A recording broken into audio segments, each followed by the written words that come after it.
Баршаңызға сәлем, қымбатты менің оқырмандарым, арнамның қонақтары. Арнаға қош келдіңіздер. Мен бүгін бір капустадан 2-3 сарымсақ, бір сәбіз, бір қияр, бір азғантай көк шөптер қосып, әдемі салат жасайын деп жатырмын. Бұл салат күнделікті жеуге пайдалы, әрі қолжетімді, бір жасап қойып, бірнеше күн жей беретін салат. Бұны енді әрқайсыңызда жасап жүрген шығарсыздар.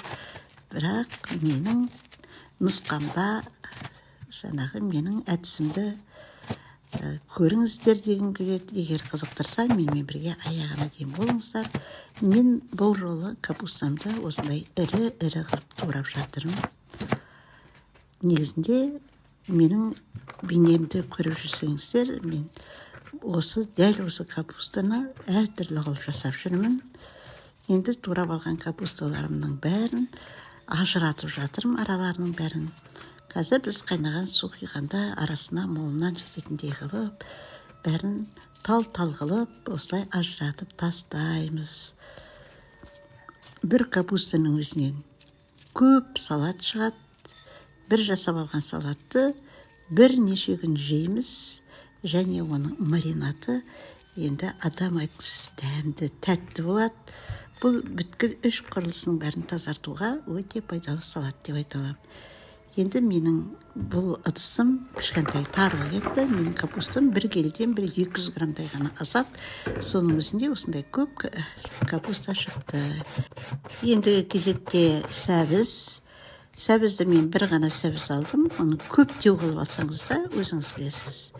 Мен бұл сәбізді ұзын қылып, корей салаты сияқты қылып турап алам. Өте әдемі жүреді. Енді жаңа капустамыздың қасына қоя береміз. Бәрін бір үлкен ыдысқа жинап жатырмын. Енді қияр. Қиярды қалай турасаңыз да өзіңіз білесіз. Мен әдеттегідей осы өзімнің сүйікті ерек пышағыммен осылай қиғаштап тураймын.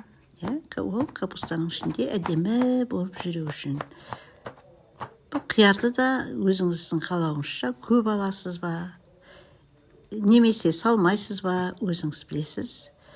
Енді менде қалған бір азғантай укроп пенен петрушка, сол екеуінде салып жіберейін деп жатырмын.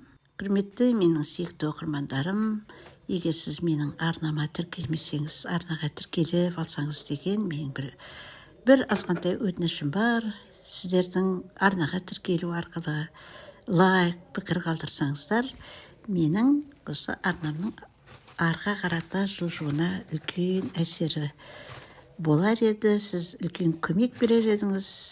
Мен енді өзімнің қолым бос болғандықтан, осындай өзімнің хоббим, үйде 24 сағат бостан-босқа отырғанша өзі бір осындай нәрсемен шұғылданайын деп осы арнаны ашқан болатынмын.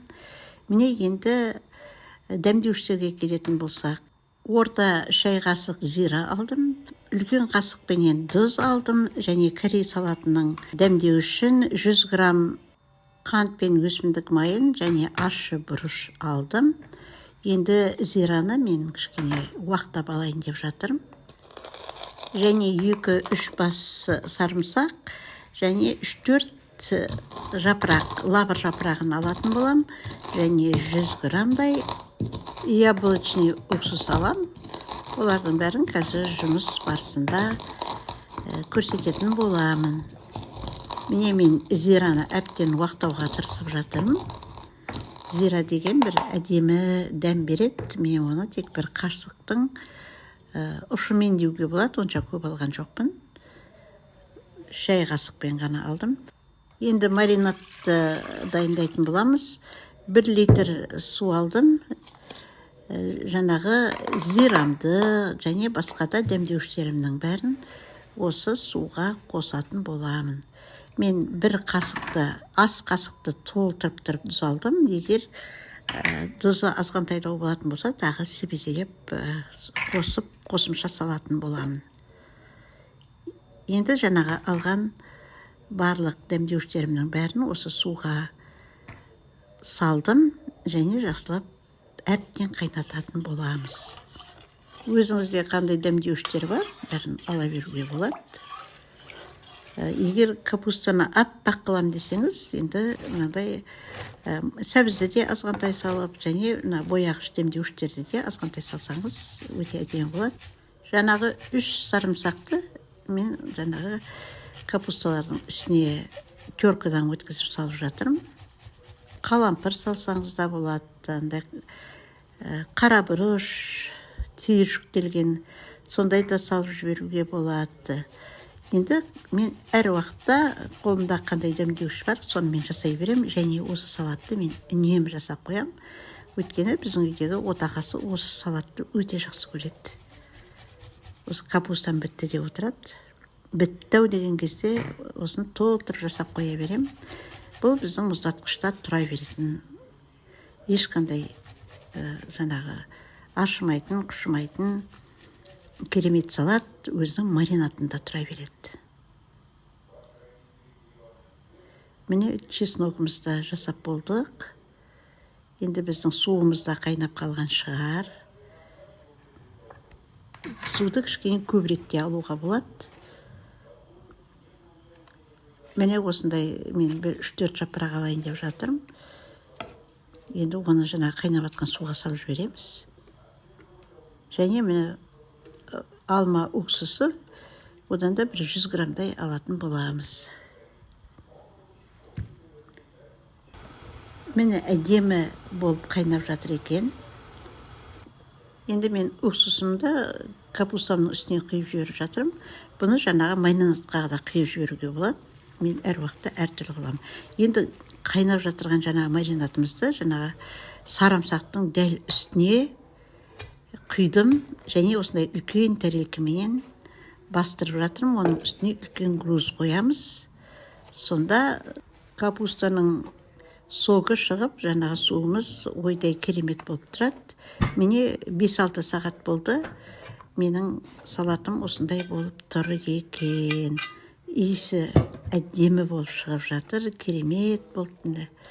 Осындай салат шықты. Бұл енді өзінің жаңағы маринатында тұрып та керемет болып тұра береді. Міне құрметті менің оқырмандарым, егер менің бейнем ұнаса, лайк басуды ұмытпаңыздар, пікір қалдырыңыздар.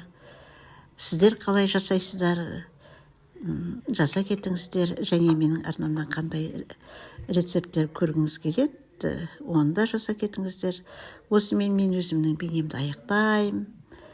Қош сау болыңыздар, менің арнамда келесі кездескенше.